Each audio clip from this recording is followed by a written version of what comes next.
A millionaire CEO fires his receptionist, wrongly blaming her for $100 million loss. Days later, her little daughter begs for her mum's job back, but gets thrown out. When the truth is revealed, the CEO makes a heartfelt decision that changes both their lives forever. Before we dive in, let's light up this comment section with hearts from every corner of the world. The autumn rain hammered relentlessly against the floor-to-ceiling windows of Sterling Industries' 42nd floor as Marcus Sterling stared at the financial reports that would destroy everything he'd built over 23 grueling years. $100 million. Gone. Vanished from accounts that should have been ironclad, secure, untouchable. His hands trembled as he set down the papers, each number feeling like a nail in the coffin of his life's work. At 42, Marcus had survived the dot-com crash of 2001, the devastating recession of 2008, and countless corporate battles that would have crushed lesser men. He'd built Sterling Industries from a small consulting firm into a multinational corporation, employing over 3,000 people. But this felt different, personal, visceral. Someone inside his company, someone he trusted, someone who sat in his meetings, shared his vision, had betrayed him in the most calculated way possible. "Sir?" His assistant's voice came through the intercom, soft and hesitant. "The forensic accountants from Morrison & Associates are here. They said you requested an emergency consultation?" Marcus didn't turn around from the windows. The city sprawled below him. Millions of lights twinkling in the early evening darkness. Each light represented a life, a family, dreams and struggles he'd never considered. "Send them in, Jennifer, and hold all my calls." The accountants filed in like a funeral procession, their faces grim with the weight of their findings. Marcus had hired Morrison & Associates because they were the best, former FBI financial crimes investigators who specialized in corporate theft. If anyone could unravel this nightmare, it would be them. Mr. Sterling, the lead accountant, a stern woman named Patricia Walsh, began carefully. "We've traced the irregularities to specific access points within your security infrastructure. The transactions were sophisticated, requiring not just administrative credentials, but intimate knowledge of your internal security protocols and timing." Marcus finally turned from the window, his steel-grey eyes sharp despite his exhaustion. "Cut to the chase, Patricia. Who had that level of access?" "A very limited group, sir. Your chief financial officer, Michael Hendricks, your head of IT, James Park, your personal assistant, Jennifer Mills, and—" Patricia hesitated, consulting her tablet. "Your reception desk maintains master key access for after-hours security rounds and emergency building lockdown procedures." Emma Rodriguez. The name hit Marcus like a physical blow. The quiet woman who'd worked his front desk for 3 years, greeting everyone with a warm smile and handling the chaos of corporate life with unflappable grace. Always early, always professional, always willing to stay late when needed. She had a daughter, he remembered vaguely, a little girl with dark hair who occasionally came by during school holidays, single mother, hard-working, but now every interaction felt suspicious. Every memory tainted with the possibility of deception. "Bring me her complete employment file," Marcus commanded, his voice hardening with each word. "Background check, references, everything. I want to know who Emma Rodriguez really is." Emma Rodriguez hummed La Llorona softly as she prepared breakfast for Sophia, her 7-year-old daughter, in their tiny 2-bedroom apartment in Queens. The melody was one her own mother had sung to her decades ago in a small village outside Guadalajara, before Emma's family had immigrated to New York in search of the American dream. The walls of their modest home were covered with Sophia's artwork. Colorful houses with stick figures holding hands, elaborate rainbows stretching across construction paper skies, and flowers that bloomed in impossible shades of purple and gold. Dreams of a better life sketched in crayon and innocent hope. "Mama, can we get the cereal with the toys inside this time?" Sophia asked, her dark eyes sparkling with anticipation as she swung her legs from the kitchen chair. She was wearing her favorite school uniform, a navy blue jumper that Emma had bought second-hand but altered to fit perfectly. "Maybe next week, mi amor," Emma replied, mentally calculating their budget with the precision of someone who'd learned to stretch every dollar. Rent was due in 5 days, and even with her Sterling Industries salary, which was good, better than she'd ever hoped for when she'd first arrived in the city, every expense required careful consideration. But seeing Sophia's smile, hearing her laugh, made every sacrifice worthwhile. Emma's phone buzzed against the kitchen counter, a text from her supervisor, Ms. Patterson. "Emergency meeting at 9 a.m. sharp. Don't be late. This is important." A chill ran down Emma's spine like ice water. In 3 years at Sterling Industries, she'd never had an emergency meeting. She'd been the perfect employee, never late, never absent, always willing to stay extra hours when needed. She'd even volunteered for the after-hours security rounds that paid time and a half, walking the empty halls with her master keys, checking locks and alarms, ensuring the building was secure for the night shift. "Mama, you look worried," Sophia said, reaching across the small table to touch Emma's hand with her tiny fingers. "Did I do something wrong?" "No, baby, you're perfect. It's just work stuff, grown-up things that aren't important." Emma forced her brightest smile, the one she'd perfected for difficult customers and demanding executives. "Mrs. Jen will pick you up after school today, okay? I might be a little late coming home." As Emma walked Sophia to the school bus stop, autumn leaves crunching under their feet, Sophia chattered excitedly about her upcoming school play. "I'm going to be a tree, Mama, a big, strong oak tree that protects all the little animals in the forest when the storm comes." Emma squeezed her daughter's small hand. "You'll be the most beautiful, strongest tree in the whole forest, mi amor."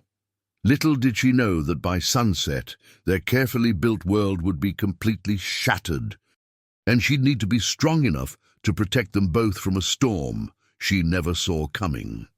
Marcus paced his corner office like a caged predator. Emma's personnel files spread across his mahogany desk like evidence in a criminal trial. 3 years of spotless performance reviews, perfect attendance records.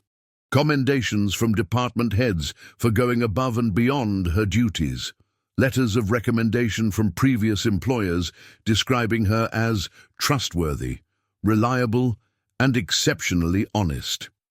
It all felt like an elaborate lie now, a carefully constructed facade hiding the truth of her betrayal. The irony wasn't lost on him. He'd always prided himself on reading people, on seeing through corporate politics and false smiles to the heart of who someone really was.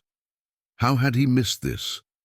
How had Emma Rodriguez, with her quiet competence and warm professionalism, fooled him so completely? "Sir, Ms. Rodriguez is here for her meeting," his assistant announced through the intercom, her voice carrying an unusual tension. "Send her in." Marcus moved behind his desk, positioning himself for maximum psychological impact. This was a confrontation he'd rehearsed in his mind a dozen times since dawn. Emma entered with her usual professional demeanor, but Marcus caught the subtle signs of nervousness, the way she clutched her small purse, the slight tremor in her hands, the careful way she maintained eye contact while her breathing quickened. She was wearing her best dress, a navy blue number with small white flowers that he'd seen her wear to company holiday parties. "Good morning, Mr. Sterling.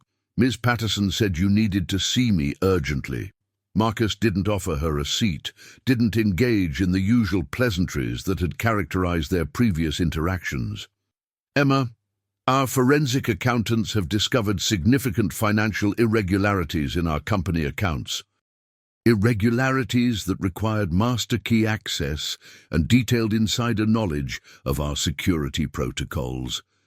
The color drained from Emma's face like water from a broken dam. "I'm sorry, sir. I don't understand what you're saying." $100 million, Emma, stolen from accounts that only a handful of people in this company could access. Marcus's voice was surgical in its precision, each word calculated for maximum impact. "You've been working after-hours security rounds, alone in this building with unrestricted access to our computer systems and financial networks." "Mr. Sterling, I don't even understand how those systems work. I just check doors and turn off lights during my rounds. I would never steal from you or anyone else." Emma's voice cracked with desperation. The evidence suggests otherwise. Marcus opened his desk drawer and pulled out a manila envelope thick with legal documents, your final paycheck, termination papers, and a non-disclosure agreement. "Security will escort you from the building immediately." Emma's legs nearly gave out. She gripped the back of the chair she hadn't been invited to sit in. "Please, Mr. Sterling, I have a daughter. I need this job. Check the security cameras. Check my computer access logs. Check anything you want. I'm innocent. The decision is final. You have 5 minutes to clear your personal items from your desk." As security escorted Emma through the lobby she'd called home for 3 years, her co-workers stared in stunned silence. The woman who had greeted them with genuine warmth every morning, who remembered their children's names and asked about their weekend plans, was being led away like a common criminal. 3 weeks later, the investigation had reached a frustrating standstill. Marcus had hired the most expensive security firm in Manhattan, brought in former federal investigators, and implemented new protocols that would make Fort Knox jealous, but the $100 million remained missing. And the case had gone cold. The media had caught wind of the story, and Sterling Industries' stock price had plummeted 30%. Board members were demanding answers Marcus didn't have. He told himself repeatedly that he'd made the right decision about Emma Rodriguez. The evidence had been circumstantial but compelling. Someone with her access level had facilitated the theft, that much was certain. But sleep evaded him night after night. Every time he closed his eyes, he saw the devastation on Emma's face, heard the desperation in her voice as she pleaded for her job. The October afternoon was unseasonably warm when Marcus returned from a particularly brutal board meeting where his leadership had been questioned for the first time in his career. The company's new receptionist, a young man named Derek Patterson, was competent enough but lacked the intuitive understanding of the business that Emma had possessed. She'd known which calls to put through immediately, which meetings to reschedule, how to manage the delicate egos of executives and clients with equal skill.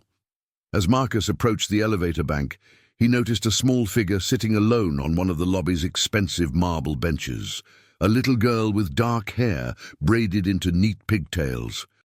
Wearing a Catholic school uniform that had seen better days but was clean and carefully pressed. She clutched what appeared to be a drawing in her small hands and seemed to be waiting patiently for someone. "Excuse me," Marcus called to Derek. "Why is there a child sitting alone in our lobby?" Derek looked up from his computer with obvious discomfort. "She says she's waiting to speak with you personally, sir. I told her she needed an appointment and tried to call her parents, but she says she doesn't have anyone to call. She's been sitting there for almost 3 hours. Marcus frowned and approached the girl with the mixture of authority and awkwardness that successful executives often displayed around children. "What's your name, sweetheart? Are you lost?" The little girl looked up with the biggest, most earnest brown eyes Marcus had ever seen. They reminded him of something or someone, but he couldn't place the memory. "Sophia Rodriguez, sir. I need to talk to you about my mama." The name hit Marcus like a physical blow to his chest. Emma's daughter, the child he'd seen in the company holiday photos, The reason Emma had worked those extra security shifts to earn overtime pay. She was here alone about Emma. Honey, you can't just come to my office building without permission. Where are your parents? Even as he asked the question, Marcus realized how stupid it sounded. Sophia stood up with the dignity of someone much older, barely reaching Marcus's waist. She held up her drawing, a crayon sketch of 3 stick figures holding hands in front of a tall building with Sterling written in uneven block letters across the top. My mama used to work here before you fired her. She said you were a good man who just forgot sometimes that being scared can make people do mean things. She said, maybe if someone reminded you about kindness, you'd remember how to be happy again. Sophia's words hung in the marble lobby like an indictment. Marcus felt something crack inside his chest, a fissure in the armor he'd built around his heart, over 23 years of corporate warfare.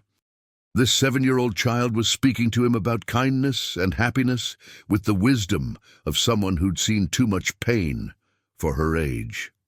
What exactly do you want from me, Sophia? Marcus asked, kneeling down to her level despite himself. I want you to give my mama her job back, please. Sophia's voice was steady, but Marcus could see the tears threatening at the corners of her eyes. She cries at night when she thinks I'm sleeping. She used to sing while she made dinner, happy songs in Spanish that her mama taught her, but now she just stares at the bills on our kitchen table and whispers prayers in the dark. Each word felt like a dagger between Marcus's ribs. He'd convinced himself that his decision had been justified, necessary, based on evidence and logic. But he'd never considered the human cost. The child who went to bed hungry while her mother counted pennies. The woman who'd lost not just her job, but her sense of worth and security. Sweetheart, sometimes adults have to make very difficult decisions about work. Sometimes people do things that hurt companies, and we have to... Did my mama steal something? Sophia interrupted, her voice carrying a directness that caught Marcus off guard. The question hung between them like a loaded gun. Marcus couldn't lie to those trusting eyes. But he couldn't tell the truth either, not to a 7-year-old who still believed in the fundamental goodness of people. Why would you ask that, honey? Because Mrs. Chen, she babysits me now while Mama looks for a new job. She said that's usually why people get fired from important places like this, but my mama would never steal anything. She makes me return pennies I find on the sidewalk because she says they belong to someone else who might need them more than we do. Marcus's throat constricted. The innocence in Sophia's voice, her absolute faith in her mother's character, made his accusations feel monstrous. Sophia, this is very complicated. There are things about business that children don't understand. She sold her wedding ring, Sophia whispered, and now the tears did fall, streaming down her small cheeks. The pretty one with the little diamonds that my daddy gave her before the angels took him to heaven when I was 4. She thought I didn't see. But I watched her put it in the envelope for the jewelry store man. She cried for a whole hour after he left. The lobby seemed to tilt around Marcus. This child was describing a level of desperation that his decision had directly caused. Emma Rodriguez, the woman he'd accused of corporate theft, was selling her most precious possessions, the last tangible connection to her deceased husband, just to survive. We had to move to a smaller apartment, Sophia continued, her small voice growing stronger with each revelation. Mama said it was an adventure, but I know it's because we can't pay for our old one anymore. And she stopped buying the good peanut butter, the kind without the oil on top, because it costs $2 more, but she still makes sure I have milk for my cereal every morning, even when she just drinks water. Please, Mr. Sterling. Sophia reached out and touched Marcus's expensive Italian suit jacket with her tiny hand. Mama said your company was like a family, and she loved working here. She said families forgive each other when mistakes happen. Can't you forgive whatever mistake you think my mama made?" Marcus stood abruptly, his executive mask slipping as emotions he'd suppressed for weeks threatened to overwhelm him. The weight of Sophia's trust, her unwavering faith in her mother's innocence, and the growing suspicion that he'd made a terrible mistake crashed over him like a tsunami. "You can't be here, Sophia.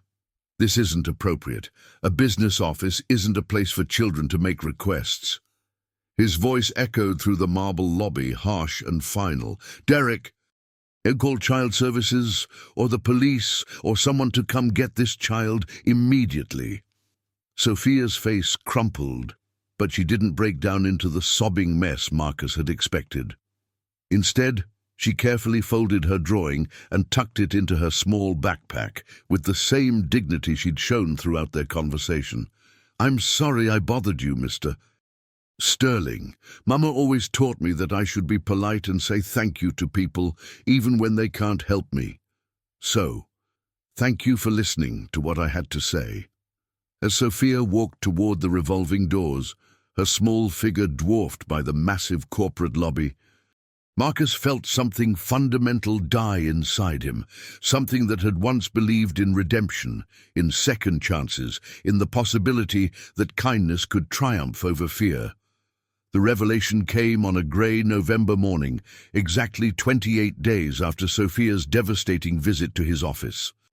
Marcus was reviewing quarterly projections that painted an increasingly bleak picture of Sterling Industries' future when his head of IT, James Park, burst through his office doors without knocking, something that had never happened in their 8-year professional relationship. "Marcus, we found it.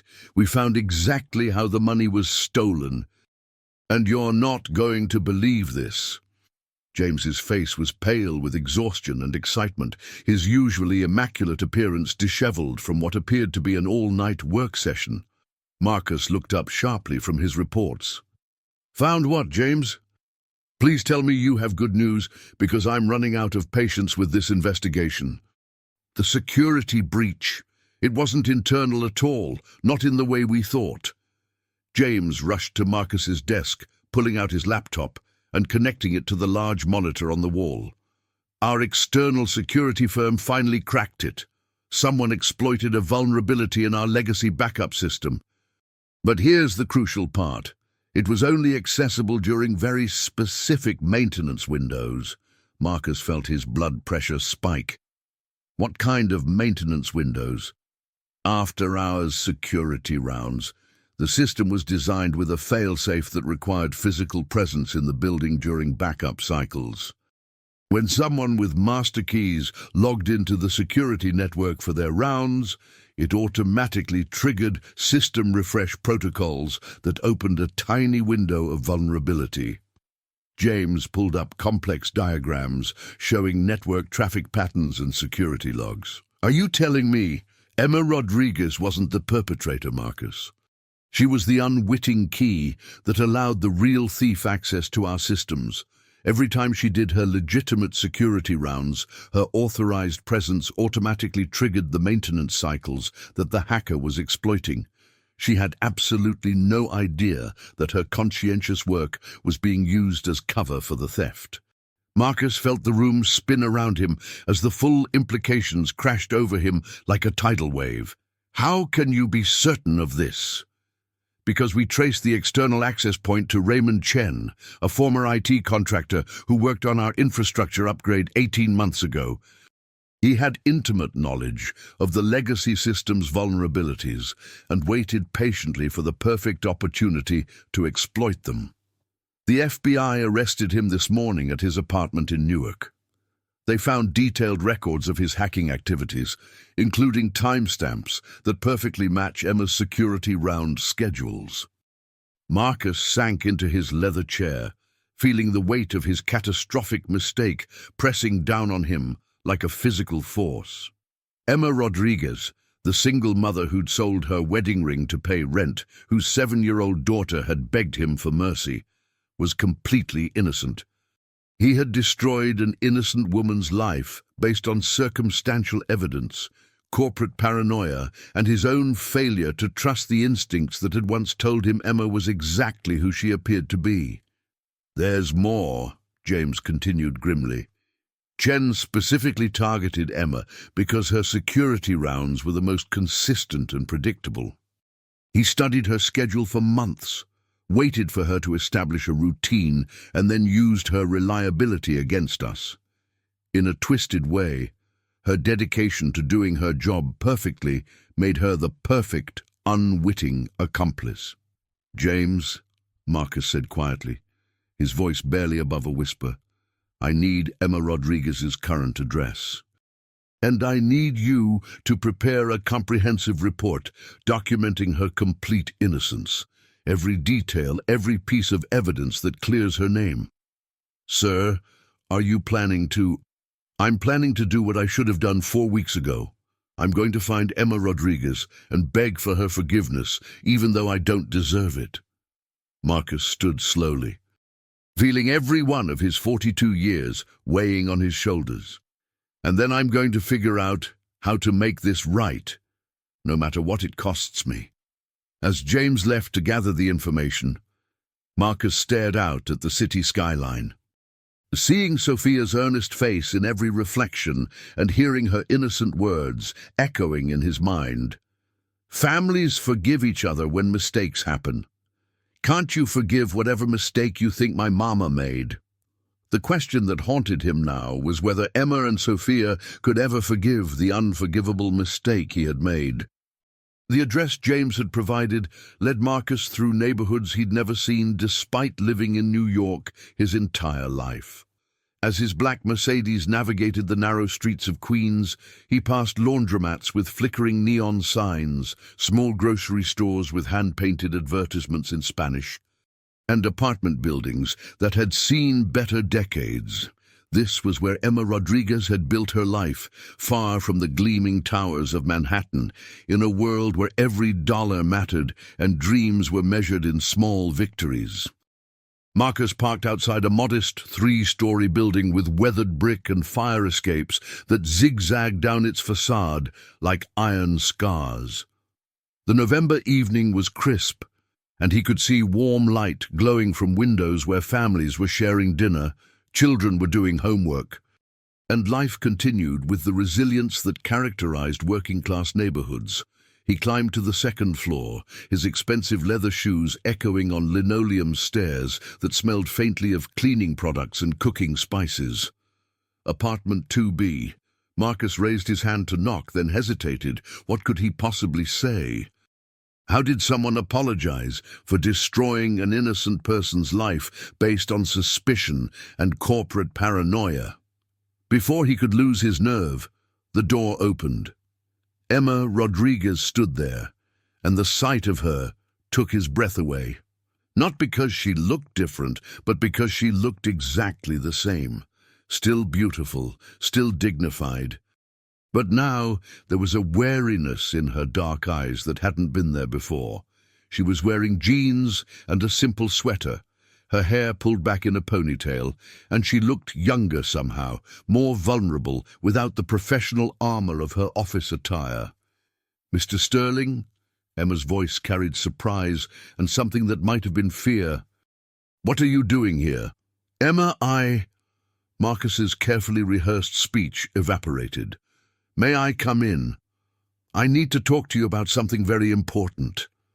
Emma hesitated, her hand tightening on the doorframe. Behind her, Marcus could hear the sound of a television and Sophia's voice asking, "Who is it, Mama?" "It's about your job," Marcus said quickly. "About what happened. Emma, you were innocent, completely innocent. We found the real thief." The color drained from Emma's face. She stepped back, opening the door wider, and Marcus entered a small but immaculately clean apartment. The living room was tiny but warm, with a couch covered by a handmade blanket. Family photos on every surface, and Sophia's artwork taped to the walls. Sophia herself was sitting on the floor, surrounded by homework papers, and when she saw Marcus, her eyes went wide with recognition. "Mr. Sterling!" Sophia scrambled to her feet. "Did you come to give Mama her job back?" "Sophia, go to your room, please," Emma said softly. But her daughter didn't move. "Actually," Marcus said, his voice cracking slightly, "I came to apologize. To both of you." Emma sank onto the couch as if her legs could no longer support her. "What do you mean, apologize?" Marcus knelt down in front of Emma, ignoring the protests from his expensive suit. "The FBI arrested the real thief this morning, a former contractor named Raymond Chen, who exploited a security vulnerability during your night rounds. You were never a suspect. You were a victim. You were used, manipulated, and I destroyed your life based on nothing but circumstantial evidence and my own fear." Sophia moved closer to her mother, taking Emma's trembling hand.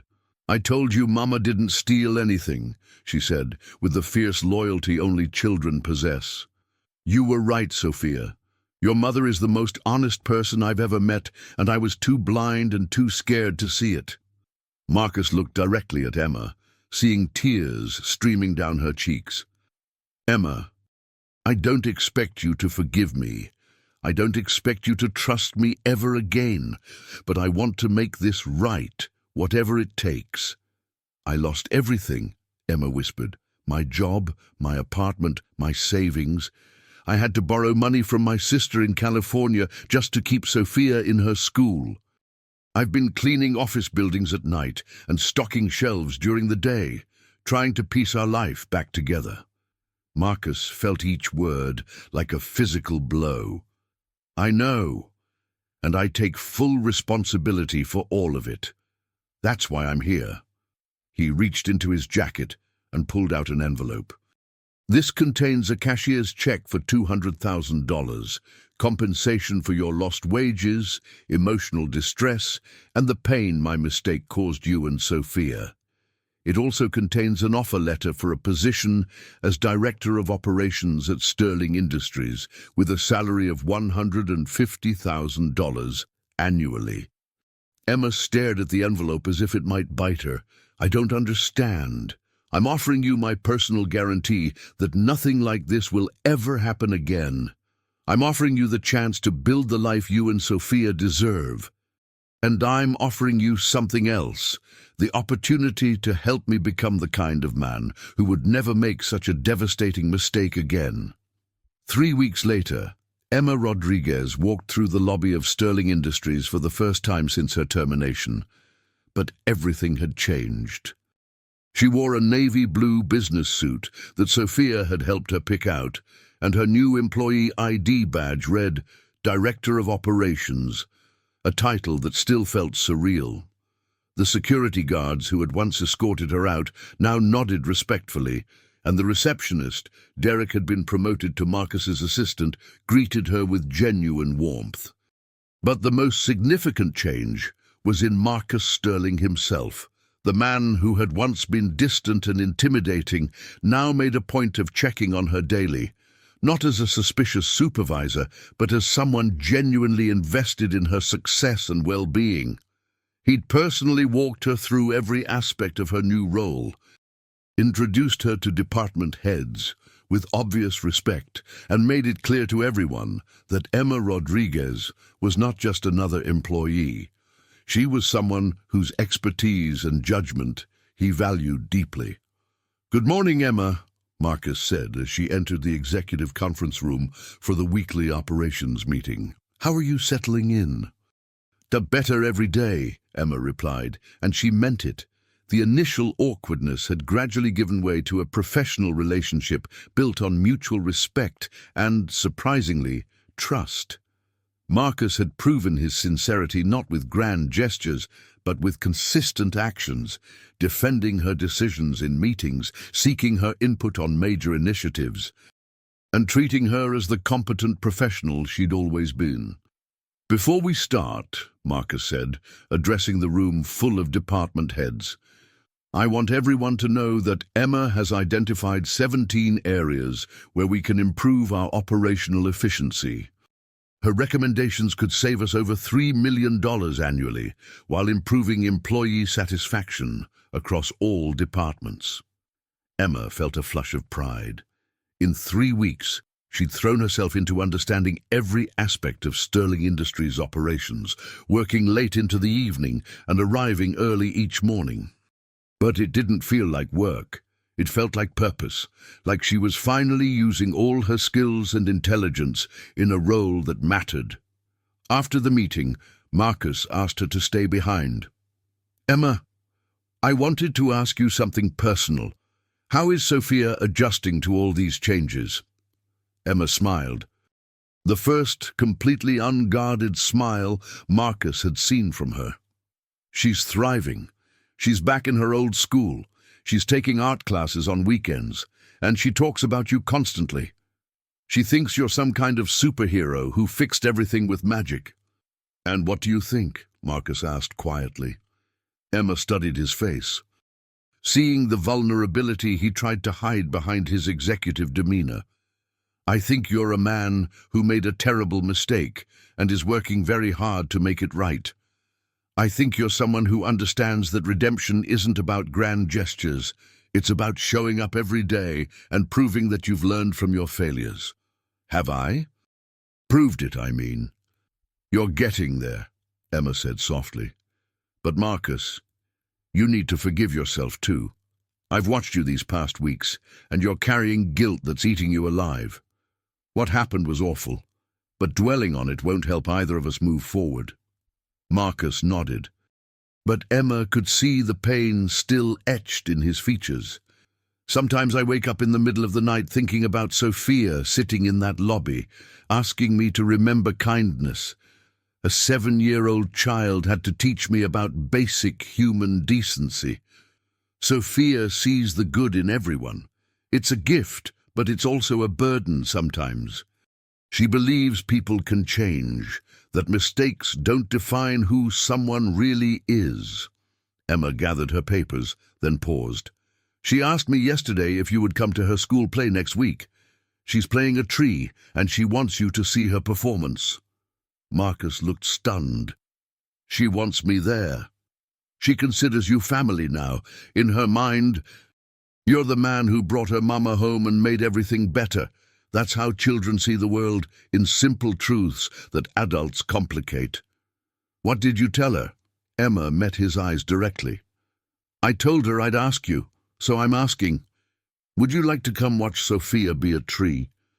Marcus felt something shift inside his chest. A warmth he hadn't experienced in years.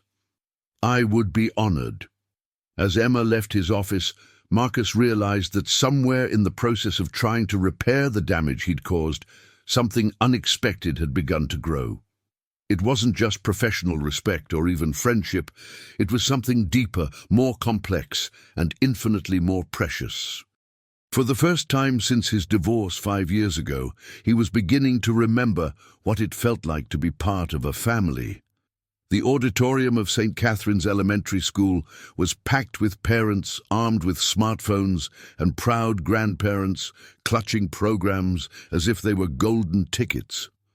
Marcus sat in the third row, feeling simultaneously out of place and exactly where he belonged.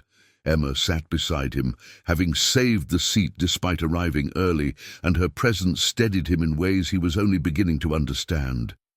"There she is," Emma whispered, pointing to the stage where a group of second graders, dressed as various forest creatures, were taking their positions. Sophia stood tall in her tree costume, brown fabric with green felt leaves that Emma had spent hours sewing by hand, her face glowing with excitement as she spotted them in the audience. The play was a simple story about protecting the environment, but Sophia transformed her role into something magical. As the narrative's wise oak tree, she delivered her lines with a confidence that made Marcus's chest swell with unexpected pride. When the story's villain threatened to cut down the forest, Sophia stepped forward with her arms spread wide. "I am the guardian tree," Sophia announced, her 7-year-old voice carrying to every corner of the auditorium. "I protect all the creatures who call this forest home. A tree's job is to shelter others, to give shade when the sun is too hot, and comfort when storms come. That's what love looks like, being strong enough to protect the people who matter most." Marcus felt tears threatening at the corners of his eyes.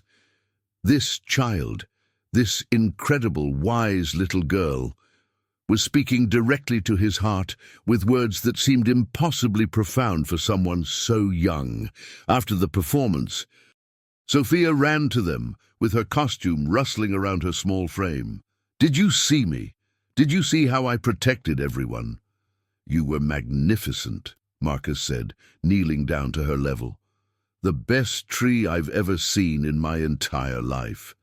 "Mama helped me practice my lines every night," Sophia said, looking between Marcus and Emma with the satisfied expression of someone whose plan was working perfectly. "She said being brave means standing up for what's right, even when you're scared." "Your mama is very wise," Marcus replied, glancing at Emma, who was watching the interaction with soft eyes. "Mr. Sterling, do you want to come have pizza with us? Mama said we're celebrating because I remembered all my words, and because she got a promotion at work, and because—" Sophia paused dramatically. "Because sometimes good things happen to good people."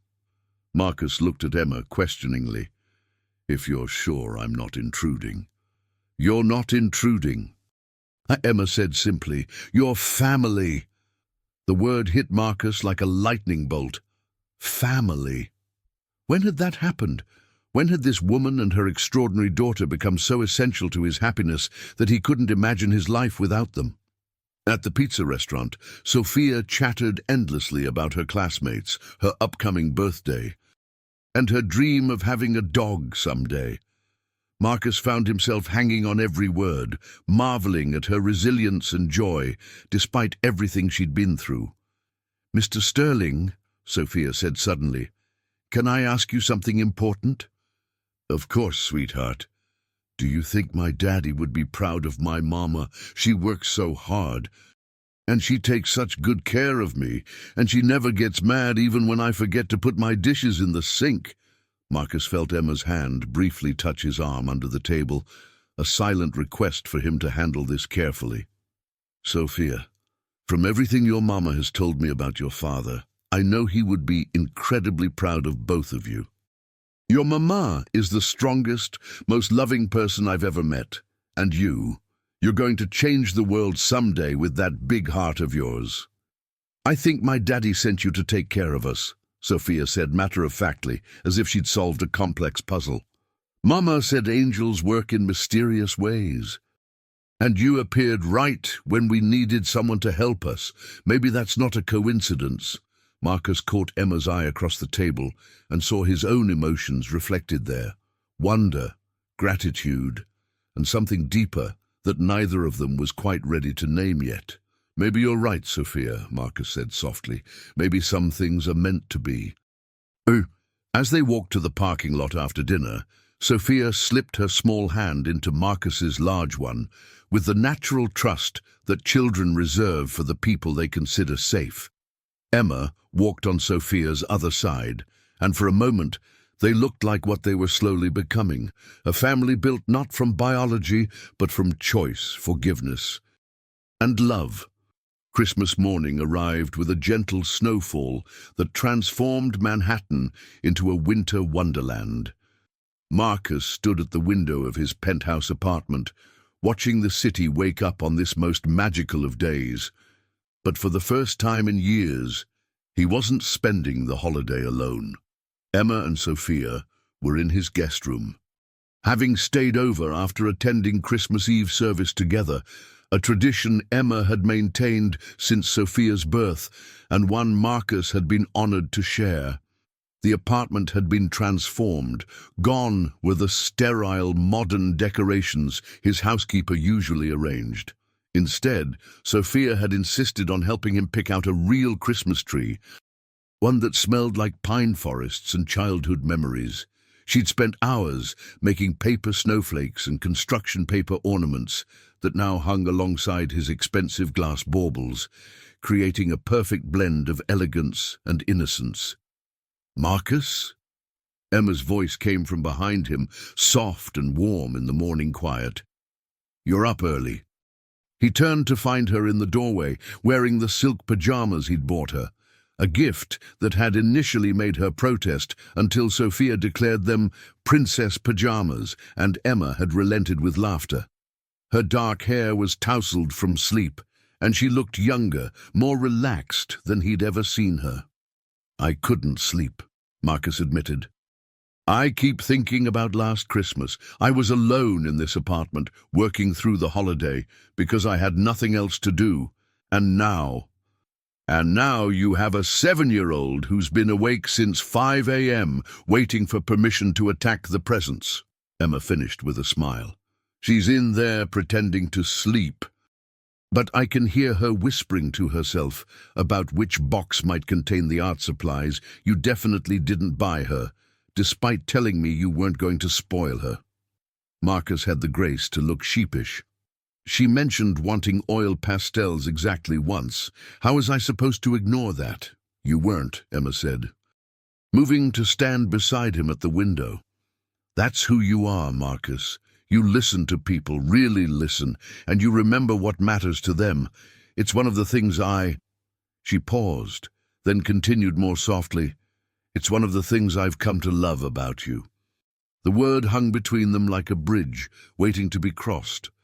They'd been dancing around their growing feelings for weeks, professional boundaries blurring into something deeper and more complex. Marcus had been terrified to push, afraid that his past mistakes had forfeited any right to expect more than forgiveness. "Emma," Marcus began, but before he could continue, Sophia appeared in the doorway like a small tornado in her Christmas pajamas. "It's Christmas! It's Christmas!" she announced, bouncing on her toes. "Can we open presents now? Please? I've been good for at least 6 whole minutes." The moment of intimate conversation dissolved into laughter and the chaos of Christmas morning. Sophia approached the presents with the systematic precision of a general planning a campaign, sorting gifts by recipient and size before ceremoniously beginning the unwrapping process. Marcus watched Emma's face as Sophia opened the art supplies, saw the way her eyes filled with tears when Sophia unwrapped the framed photo Marcus had commissioned, a professional portrait of Emma and Sophia together, capturing their bond with artistic perfection. But it was Sophia's reaction to Marcus's final gift that stopped his heart entirely. The small box contained a simple necklace with a pendant shaped like a tree, a replica of the costume she'd worn in her school play. But more than jewelry, it represented something profound.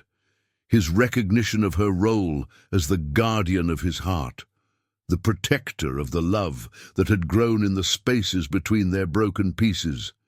"It's perfect," Sophia whispered, then launched herself into Marcus's arms with the full force of her small body. "I love you, Mr. Sterling. I love you so much." "I love you too, sweetheart," Marcus replied, his voice thick with emotion. "More than you'll ever know." Over Sophia's head, he met Emma's eyes and saw his own feelings reflected there. Love, hope, and the recognition that they'd found something rare and precious in the aftermath of their pain. "There's one more present," Marcus said quietly, reaching into his jacket pocket. "For your mama." Emma's eyes widened as he produced a small velvet box. "Marcus, what are you—" "It's not what you think," he said quickly, then paused. "Actually, maybe it is exactly what you think, but I want to do this right." He knelt down in front of the Christmas tree, with Sophia still in his arms, and Emma watching with wonder and dawning understanding. "Emma Rodriguez, 6 months ago, I made the worst mistake of my life. I nearly destroyed the best thing that ever happened to me before I even knew what I had. You've taught me about forgiveness, about grace, about what it means to be part of a family. You've shown me that love isn't about perfection. It's about choosing to build something beautiful together despite our flaws." Sophia gasped with delight as Marcus opened the box to reveal not just an engagement ring, but a matching smaller ring clearly designed for her. "I'm asking you to marry me, Emma, and I'm asking if I can adopt Sophia as my daughter, if she'll have me." I want to be the man who protects this family, who loves you both with everything I have, for the rest of my life." Emma's tears were falling freely now. "Yes," she whispered, "yes to all of it." Sophia threw her arms around both of them, creating a tangle of limbs and love that felt like coming home. The wedding took place 6 months later in the garden of Marcus's estate in the Hamptons, transformed into a fairy tale setting that Sophia had helped design. White roses climbed trellises, created especially for the occasion, and string lights twinkled overhead like captured stars. It was intimate, only 50 guests, but every person present understood they were witnessing something miraculous, the union of 3 souls who had found their way to each other through pain, forgiveness, and the kind of love that transcends ordinary boundaries. Sophia, now 8 years old, and officially Sophia Sterling thanks to the adoption that had been finalized 3 weeks earlier, served as both flower girl and ring bearer. She wore a dress of soft lavender that matched the bridesmaid dresses of Emma's sister Maria and Marcus's cousin Jennifer, the only family members on either side who truly mattered to them. Emma looked radiant in a simple but elegant gown of ivory silk that Marcus had insisted on buying despite her protests about the expense. She'd learned to accept his generosity, understanding that for him, providing for her and Sophia wasn't about money. It was about love expressed in the language he knew best. As Marcus waited at the altar, he thought about the journey that had brought them to this moment. The company had not only recovered from the financial crisis, but had thrived under Emma's operational leadership. More importantly, he'd learned to see success not just in quarterly reports, but in Sophia's laughter echoing through his penthouse, in Emma's sleepy smile over Sunday morning coffee, in the way his empty house had become a home filled with love and life. "Dearly beloved," the minister began, but Marcus only had eyes for Emma as she walked toward him, her face glowing with happiness and certainty. When it came time for vows, Marcus spoke from his heart. "Emma, you saved me from becoming a man I wouldn't recognize. You taught me that strength isn't about building walls. It's about having the courage to tear them down. You and Sophia didn't just forgive my mistakes, you transformed them into blessings. I promise to love you both fiercely, to protect our family, and to never forget that the greatest success in life is the love we build together." Emma's vows were equally moving. "Marcus, you showed me that redemption is real, that people can change, that love can grow in the most unexpected places. You've given Sophia and me not just security but joy, not just a home, but a future filled with possibilities. I promise to stand beside you, to believe in you even when you doubt yourself, and to love you with the same faith Sophia showed me that day in your lobby, the faith that good people deserve second chances."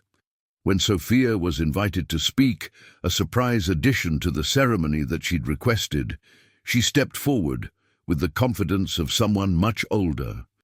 "I used to pray for my mama to be happy and for someone to love us both. I didn't know God would send us Marcus, but I'm glad he did.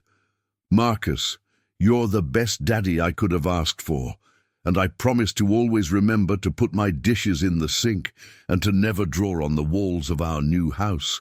Mama, I love you most in the whole world.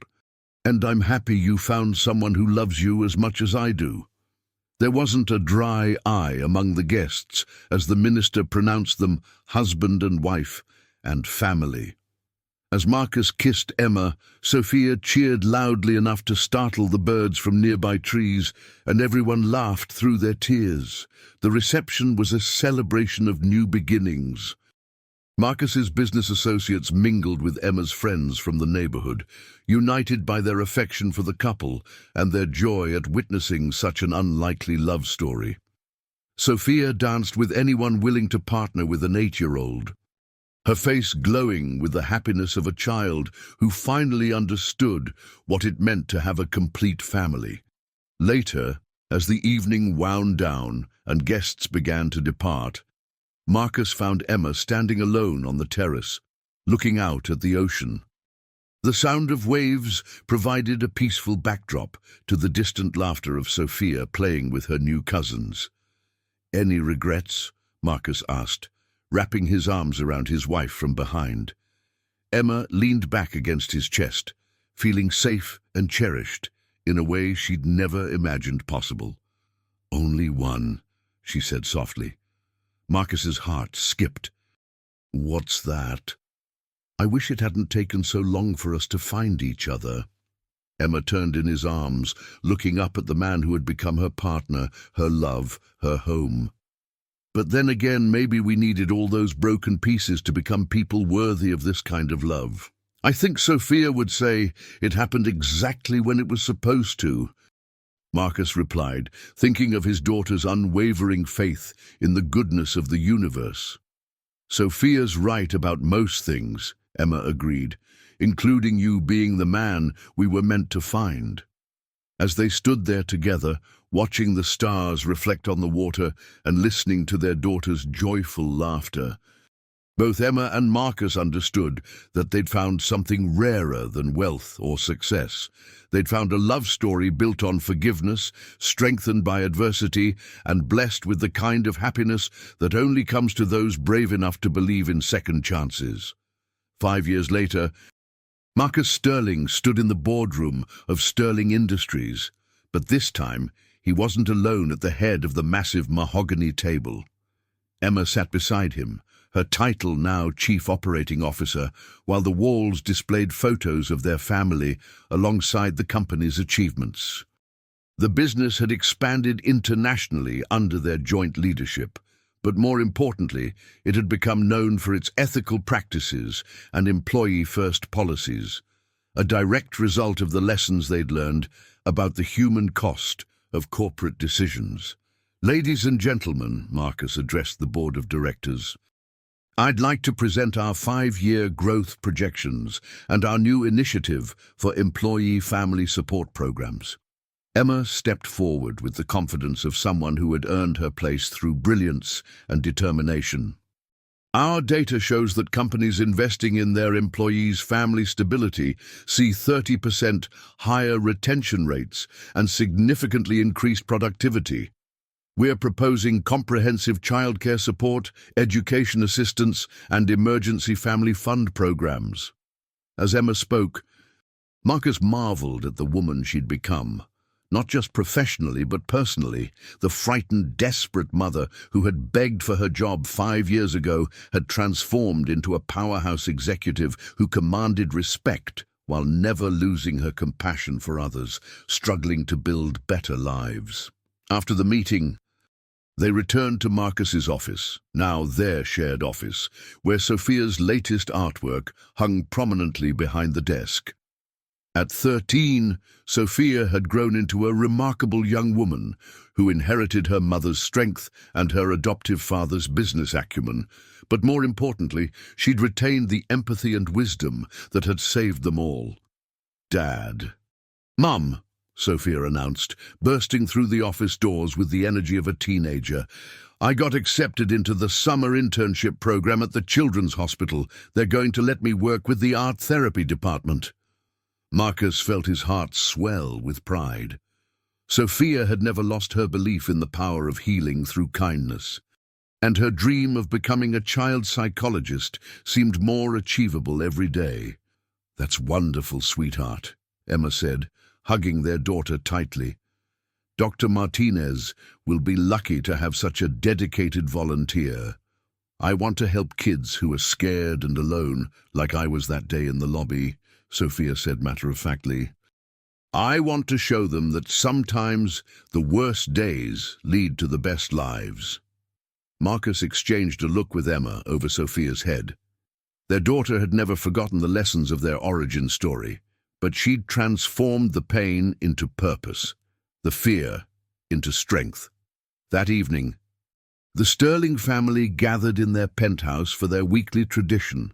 Sunday dinner together, no phones, no work, just the three of them sharing stories and dreams.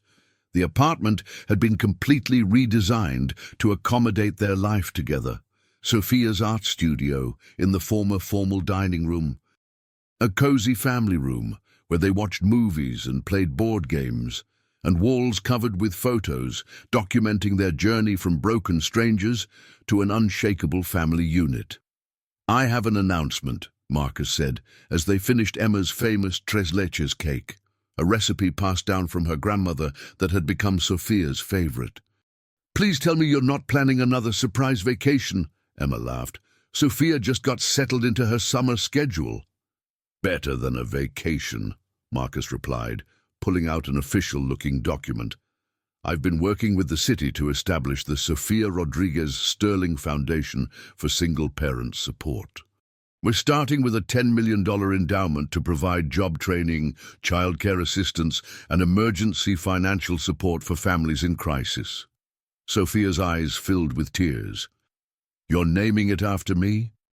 "Yes, after the little girl who taught me that courage comes in the smallest packages and that love is the most powerful force for change in the world," Marcus replied.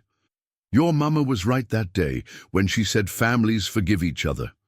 But you taught me something even more important, that families choose each other, protect each other, and lift each other up when the world tries to tear them down." Emma reached across the table to take both their hands. "I can't believe this is our life," she said softly. 5 years ago, I was cleaning office buildings at night and wondering how I'd pay rent. Now we're planning to help thousands of families build better futures.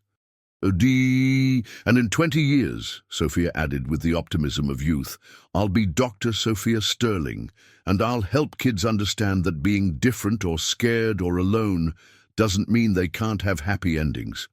I'll tell them about a CEO who learned to love, a mama who never gave up hope, and a little girl who believed in magic. Marcus looked around the table at his wife and daughter, the two people who had transformed him from a successful but empty man into someone who understood that true wealth couldn't be measured in bank accounts or stock prices. It was measured in laughter, shared over Sunday dinners, in Sophia's artwork covering every surface, in Emma's hand in his as they fell asleep each night, and in the knowledge that love really could heal even the deepest wounds. "You know what the best part is?" Marcus said, squeezing their hands tighter. "This isn't the ending of our story. It's just the beginning of the next chapter." Sophia grinned, her 13-year-old wisdom shining through. "And I bet it's going to be amazing, because the best stories are the ones where broken people become whole by loving each other." As the New York skyline twinkled outside their windows and their laughter filled the apartment they'd built into a home, the Sterling family understood that they'd found something infinitely more valuable than success or security. They'd found each other, and in doing so, they'd discovered that redemption, forgiveness, and love really could transform the most unlikely circumstances into the most beautiful kind of forever. The little girl who had once sat alone in a marble lobby, believing her mother was good enough to deserve a second chance, had been right all along. Sometimes the people who seem most different from us are exactly the family we were meant to find. And sometimes the worst mistake of someone's life becomes the first step toward their greatest blessing. Wow, if you've made it this far, you've just experienced something truly special with me. Thank you from the bottom of my heart for staying with Marcus, Emma, and Sophia through every twist, every tear, and every triumph of their remarkable love story. You know, when I started telling you about that rainy October morning when Marcus discovered the theft, I had no idea how deeply this story would touch my own heart. But that's the magic of storytelling. Sometimes the stories that heal us the most are the ones that remind us that redemption is always possible, that love can bloom in the most unlikely circumstances, and that the smallest acts of courage can change everything. Sophia's wisdom about families forgiving each other, Emma's strength in the face of injustice, and Marcus's journey from broken man to devoted father and husband, these aren't just characters in a story. They represent the best parts of all of us, the parts that believe in second chances and the transformative power of love. I hope this story reminded you that your worst moments don't define you. They can become the foundation for your greatest blessings. I hope it showed you that sometimes the people who challenge us the most are actually the ones meant to save us. And I hope it filled your heart with the same warmth and hope that it brought to mine. If this story moved you, if it made you believe in love again, if it reminded you that happy endings really do exist for people brave enough to fight for them, please hit that like button. Your support means everything to storytellers like me, who believe that the world needs more hope, more love, and more reminders that good people deserve beautiful endings. And hey, if you want to join me for more incredible stories like this one, tales of love conquering fear, of broken hearts finding their way home, of ordinary people discovering extraordinary strength, please subscribe to the channel and ring that notification bell. I promise you more emotional journeys, more characters who will steal your heart, and more proof that love really is the most powerful force in the universe. Thank you for letting me share this story with you. Thank you for believing in Marcus, Emma, and Sophia. And thank you for being the kind of person who still believes that love stories like this one are not just possible. They're inevitable for those who never stop believing in the magic of second chances. Until our next story together, remember, your happy ending is still being written, and the best chapters might be just around the corner. With all my love and gratitude, your storyteller.